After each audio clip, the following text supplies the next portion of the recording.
Maayong buntag na usab mga kaigsunan ini nga kabuntagon ang atong pagpamalandong sa pulong sa Dios sa libro patubang sa mga pagkaon makaplagan sa Genesis 20:30 bahin kini sa atong mga basahon sa Biblia no, nahanay sa matag adlaw.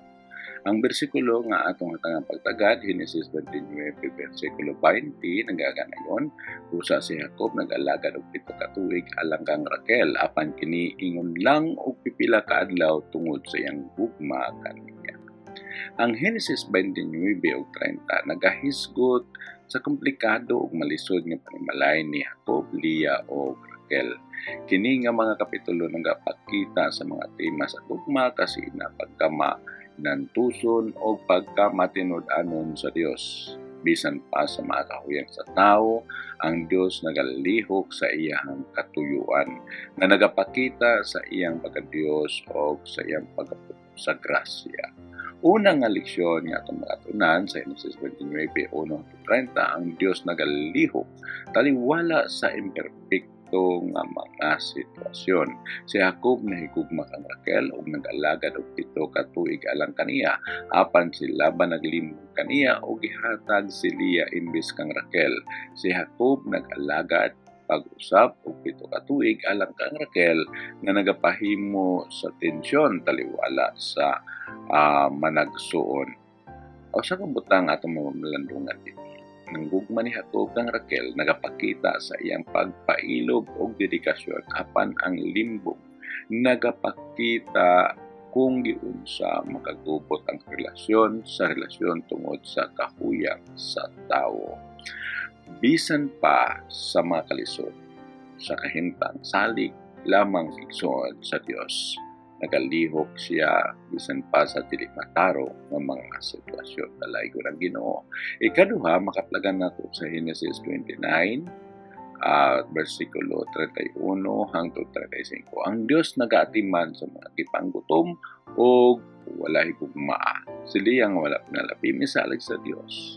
Ang Dios nagpanalangin kaniya pinaagi sa mga anak o gipanganlan niya ang iyang anak base sa iyang tinguha nga mapati ang gugma o pagila. O sa kabutang atong mga pamalandungan dinhi nga ang Dios nakita sa atong mga pag-antos o nagahatag og kadasig bisan kung ang uban mapakyas sa paghatag niini. Usa dad-a ang imong kasakit o mga tinguhang adto sa Dios kay siya nagkakita o nagpakabanakan. Ikatulo nga butang atong mga tunatin kasina o pagkamatinunanon sa Dios.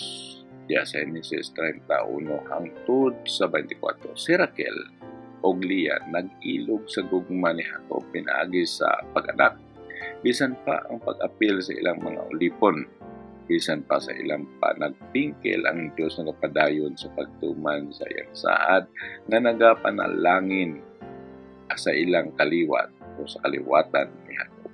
Sa kabutang atong mga malandungan dinhi nga ang plano sa Dios magapadayon bisan sa diha nga ang mga motibo sa tao sa iyo. Usa, ihalad ang imong mga plano ngadto sa Dios ug sa ligi nga ang iyang katuyuan magapadayon bisan pa sa imong mga kapatyasan. Ikaupat nga leksyon atong makatunan dinhi. Ang Dios nagapanalangin sa madagayaon kayo, Genesis 30:25 hangtod 43. Ang Dios nagapanalangin kang Jacob pinaagi sa katato o kahayupan nga daghan o gituman ang iyang saad nga pagapanalanginan siya. Si Jacob nakasabot nga ang mga panalangin gikan sa kamot sa Dios dili sa iyang kaugalingong paningkamot. Sa kabutang atong mamalandungan ining bahina nga ang Dios mao ang atong magtatagat. Siya nagatiman o nagatagat kung kita mosalig kaniya. Iyang tagbawon ang atong mga panginahanglan o tagbuon sa pamaagi nga dili nato mahunahuna.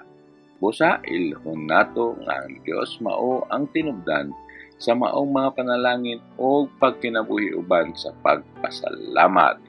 Ang mga leksyon nga atong nakatunan dinhi sa kapitulo 29 ug 30 mao ang pagkamatinud-anon sa Dios taliwala sa kalisod, bisan pataliwala sa limbong panagpingkil o kasakit ang plano sa Dios na tuman. Ang Dios nakakita sa mga gipakyas sa uban.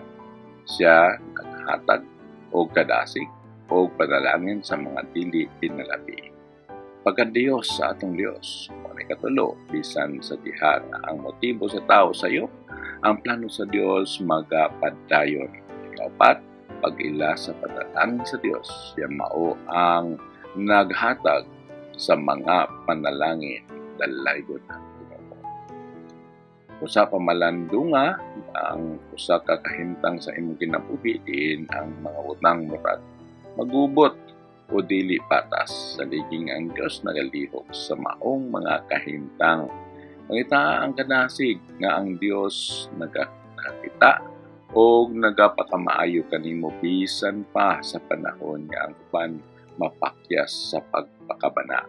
Pasalamati ang Dios sa mga panalangin sa imong kinabuhi o pasidunggi siya pinagi sa imong pagkabuutan. Dalaygon ang Ginoo magkamita. Kumana mo kalangit mo. Salamat sa imong pagkamatulimanon bisan pa sa mga kahuyang o kalisod sa among kinabuhi.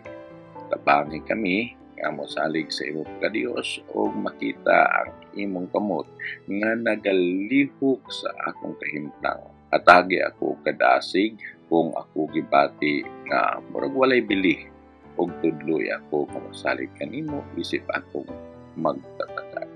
Salamat sa imong grasya, gugma ug panalangin kaya mong pag-ampo sa ngalan ni Jesus.